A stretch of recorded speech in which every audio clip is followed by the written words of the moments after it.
vois les élèves du lycée Rodin qui sortent de cours en poussant des cris de joie. Les garçons paradent, ils ont l'air plein de sel, et les leggings des filles serrent leurs jambes et leurs fesses encore fermes. J'aurais bien aimé connaître le lycée public, apprendre la vie au bon moment, être à l'aise, un peu couillu et effronté, faire ma puberté dans les temps, piquer des trucs dans le supermarché, perdre mon bus lâche-tôt, me prendre des droites et me donner quelques-unes en retour sans m'écraser. Mais ça n'a pas été le cas, loin de là. Moi j'étais plutôt de ceux qui rasent les murs, qui font pas de vagues, un genre de grenade, un gentil petit collabo coincé du cul et peureux comme il n'y a pas, qui fait tout bien comme on lui demande, qui se lève tôt, se couche tôt et travaille quand il faut. Mes parents m'ont pas forcé, j'ai fait ça tout seul comme un grand. Puis je me suis obstiné durant des années, forcément ça a fini par me jouer des tours. Puis j'essayais de faire avec, j'essayais de faire des vieilles sinon ce sera pas facile, non. Heureusement je suis pas seul pour faire taire la voix qui me répète. Tu seras lâche et impuissant, résigné, soumis, déprimant, insuffisant, pas adapté, spectateur dans le fossé. Tu seras tout seul, divorcé, sans enfant, remarié, alcoolo, adultère, fils indigne, mauvais frère. Tu seras amer, trop sévère, malheureux, toujours en colère, méprisable, imbuvable, égoïste, insupportable. Tu seras sans dit, tu discutes pas. Ici-bas c'est comme ça, t'as compris le jeu, petit merde, c'est la roulette, tu choisis pas. Ah ouais, tu crois ça? Bah écoute, je sais pas pour toi, mais pour moi, ce sera la tête haute, un poing sur la table et l'autre en l'air. Fais-moi confiance avant de finir ici pieds sous terre. J'aurais vécu tout ce qu'il y a à vivre et j'aurais fait tout ce que je peux faire, tenter tout ce qu'il y a à tenter et surtout j'aurais aimé. De ma fenêtre, je vois les gens qui partent au taf, y'en a qui ont fière allure avec leurs beaux manteaux et leurs belles chaussures. D'autres au contraire ont l'air de ramasser sévère. Toutes celles et ceux qui s'en vont une fois de plus servir la soupe aux autres.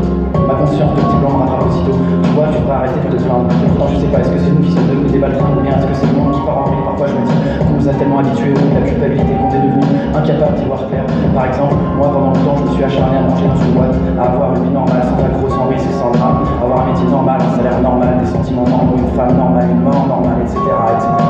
Mais j'ai pas pu c'était trop pour moi, j'étais pas assez endurant. Alors à la place j'ai cherché une fin de continuellement et aujourd'hui je me saigne pour essayer d'aider les miens de la bonne façon d'agir selon des nobles fins et un jour enfin donner tort à cette voix qui me répète tu seras dominant, noyé, écrasant ou écrasé, carnassier, dispensable, gagnant, donné, négligeable. Tu seras semblable à tes semblables, comme tout le monde, dégradable, plus malin, trou du cul, tortionnaire ou corrompu. Tu seras battu et silencieux ou bien cruel mais victorieux, rigoureux ou inutile, féroce, détail futile. Tu seras splendide, tu discutes pas.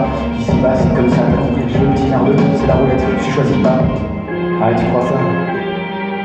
Mais écoute, je sais pas pour toi, mais pour moi, ce sera la tête haute, un poing sur la table et l'autre en l'air. Fais-moi confiance avant de finir ici pieds sous terre. J'aurais vécu tout ce qu'il y a à vivre, j'aurais fait tout ce que je peux faire, tenter tout ce qu'il y a à tenter, et surtout, j'aurais aimé.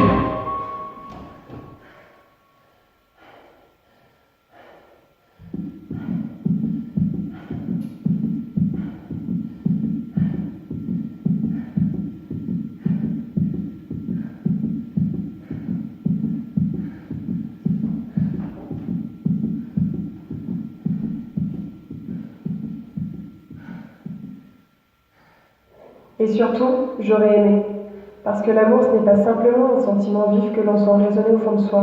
L'amour, c'est l'essence de l'humanité. C'est ce qui nous permet de ressentir, de respirer, de vibrer, et probablement de nous tenir en vie dans cette société. Cette société en perpétuelle évolution, évolution lumineuse ou désespérante, société qui peut se montrer cruelle. Le concept du harcèlement se voit dénoncé dans les années 70. La discrimination, l'intimidation, l'humiliation qui pousse une personne à la destruction psychologique et trop souvent physique. Le harcèlement peut être moral, physique, sexuel, dans des contextes censés aider à l'émancipation. Ça peut être dans le cadre scolaire, professionnel ou dans la rue. Le harcèlement est présent partout, vicieux, comme une espèce d'ombre qui vient étouffer, bâtissant en reflet destructeur l'origine de tout aimant, en s'attaquant aux personnes déjà faibles ou faciles à affaiblir. C'est ce que j'appellerais le syndrome de dominance, ce besoin constant de rabaisser quiconque, nourri par l'orgueil.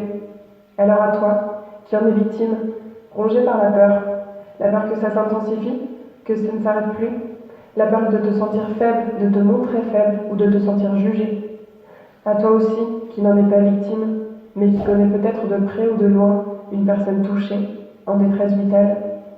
Parle-en, pour toi, pour soulager définitivement le poids des pavés qui t'écrasent les épaules, pour respirer à nouveau sans sentir que tu t'écroules, mais aussi pour les autres qui peuvent en être touchés et qui n'osent pas, parce que oui, croyez-le ou pas, les êtres étouffés n'osent pas.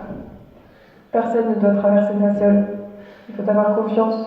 D'ailleurs, ne laisse pas la petite voix cruelle te dire que tu es seul, parce que tu n'es jamais seul. Sans que tu le saches, beaucoup de gens t'entourent, sont là, et ont la capacité de t'aider. C'est pas un signe de faiblesse de demander ou d'accepter de l'aide. C'est t'accorder le droit de penser que parfois tu ne peux pas tout porter tout seul. parce que physiquement c'est impossible. Et enfin, à toi, tu peux te sentir coupable, qui inflige ou lance certaines flèches blessantes, redondantes ou rares. Peut-être t'en rends-tu compte, peut-être pas. Mais il n'est jamais trop tard pour prendre les choses en main, pour t'excuser, te rattraper, reconstruire le béton que tu as effrité en gravier. Oui, j'ai confiance en nous, en la société. J'ose me dire qu'un jour, les efforts de certaines personnes qui dénoncent des sujets sensibles comme celui-ci feront leur chemin, en laissant des graines un peu partout. Que chaque être humain, par la confiance en l'amour, la tolérance, la conscience et la paix, aperçoive les racines d'un changement. Parce qu'au fond, il n'y a que le compte qui ne change pas la vie.